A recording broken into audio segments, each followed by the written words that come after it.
Assalamualaikum warahmatullahi wabarakatuh. Nama saya Maulana Rafiel Zaid dari kelompok 7. Di sini saya akan mempresentasikan tentang macam-macam masyadirul ahkam. Yang pertama adalah ijma.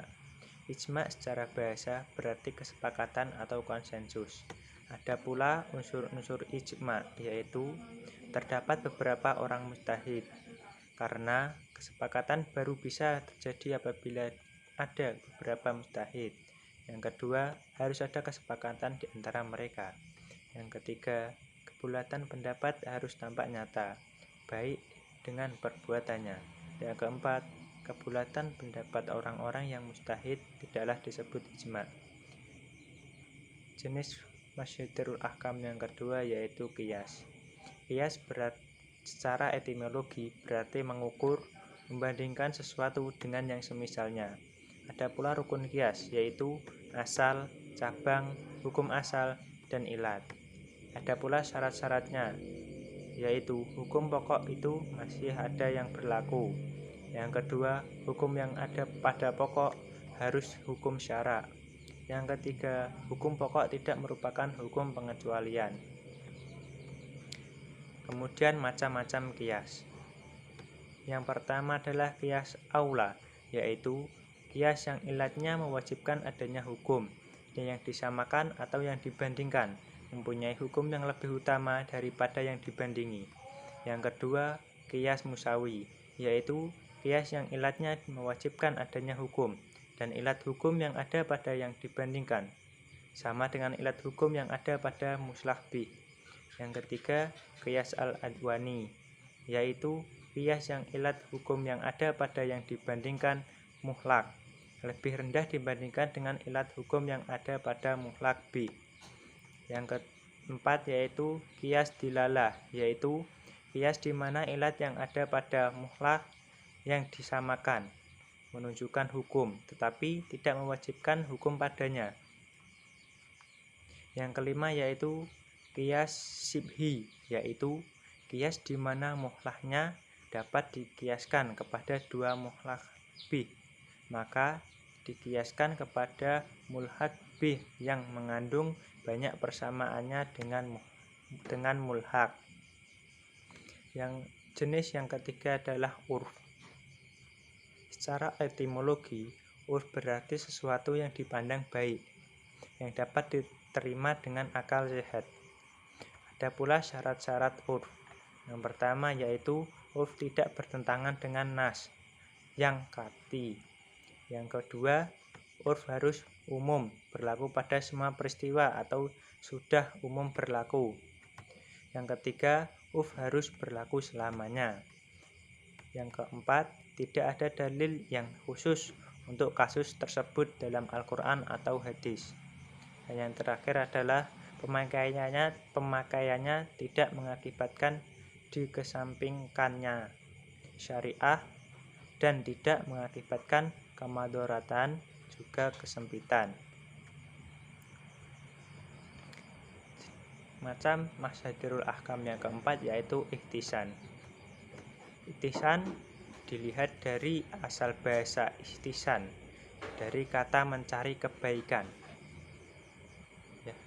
Ada pula macam-macam ihtisan, yaitu mengutamakan qiyas kafi daripada qiyas jal'i berdasarkan dalil.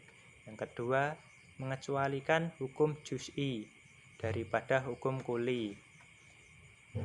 Macam-macam masyadirul ahkam yang kelima adalah istihzab. Istihzab berasal dari kata subah, yaitu menemani atau menyertai atau musyahabah. Menemani juga istimar al-subah, terus menemani. Ada pula macam-macam ihtisab. Yang pertama, ihtisab al-bara'ah al-asilah. Terdapat ihtisab ini Ibnu Qayyim menyebutkan bara'ah al-adam al-asliyah. Ihtisab ini adalah terlepas dari tanggung jawab atau terlepas dari suatu hukum, sehingga ada dalil yang menunjukkannya. Yang kedua, ihtisab yang ditunjukkan oleh al-syara dan al-qlu, yaitu sifat yang melekat pada suatu hukum sampai ditetapkannya hukum yang berbeda dengan hukum itu. Yang ketiga, istihsab al-hukmi atau dalil umum, yaitu sesuatu yang telah ditetapkan dengan hukum mubah atau haram. Maka hukum itu terus berlangsung sampai ada dalil yang mengharamkan yang asalnya mubah atau membolehkan yang asalnya haram.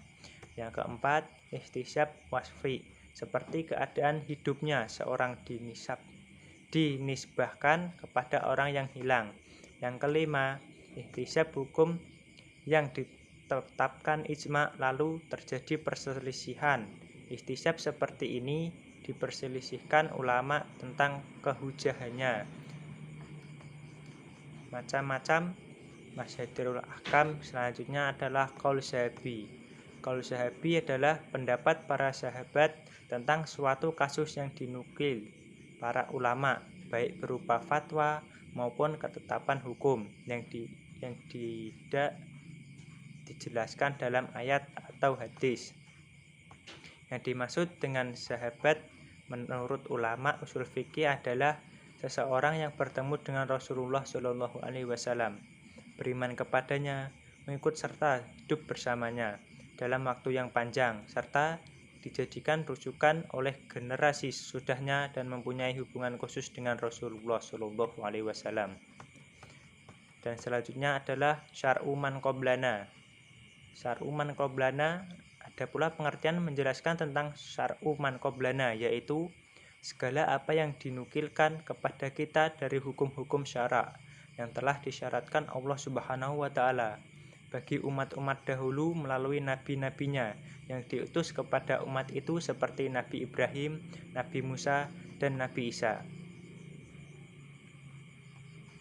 Ada pula konsekuensi yang berbeda bagi umat Islam, yaitu disertai petunjuk tetap diakuinya dan lestarinya dalam syariat Islam. Yang kedua, disertai petunjuk tentang sudah dinaskahnya atau dihapus dalam syariat Islam. Yang ketiga, tidak disertai petunjuk tentang naskah dan lestarinya. Selanjutnya adalah sad dzari'at. Dalam bahasa syariat, sad dzari'at berarti apa yang menjadi media atau jalan kepada yang diharamkan atau yang dihalalkan. Macam-macam zari'ah ada 4, yaitu zari'ah yang diakibatkan menimbulkan kerusakan atau bahaya secara pasti. Yang kedua, syariat yang jarang berakibat kerusakan atau bahaya. Yang ketiga, syariat yang menurut dugaan kuat akan menimbulkan bahaya. Dan yang keempat, syariat yang lebih banyak menimbulkan kerusakan, tetapi belum mencapai tujuan kuat timbulnya kerusakan itu. Selanjutnya adalah amal ahli Madinah. Amal ahli Madinah dipandang dari segi bahasa diambil dari 3 kata, yaitu amal, ahli, dan Madinah. Amal berarti perbuatan atau amalan, lalu ahli berarti kerabat atau keluarga ataupun famili. Sedangkan Madinah berarti kota yang berada di negara Saudi Arabia, berada di Hijaz sebelah utara kota Mekah. Dari pengertian secara bahasa dan perbedaan pendapat para ulama, kita dapat ambil kesimpulan bahwa amal ahliyah yaitu perkataan atau perbuatan yang disepakati oleh para penduduk Madinah dalam lingkungan awal kurun ketiga hijrah yang mempunyai kaitan dengan para sahabat pada zaman Rasulullah Shallallahu Alaihi Wasallam. Amal mahlul Madinah disebut juga ijma' ahlul Madinah. Ada pula macam-macam ahli Madinah, yaitu perbuatan nakli, perbuatan istidlal, perbuatan istilah, perbuatan istihbad dan ijtihad. Sekian presentasi dari saya. Kurang lebihnya saya mohon maaf. Akhirul kalam, wabillahi taufiq wal hidayah. Assalamualaikum warahmatullahi wabarakatuh.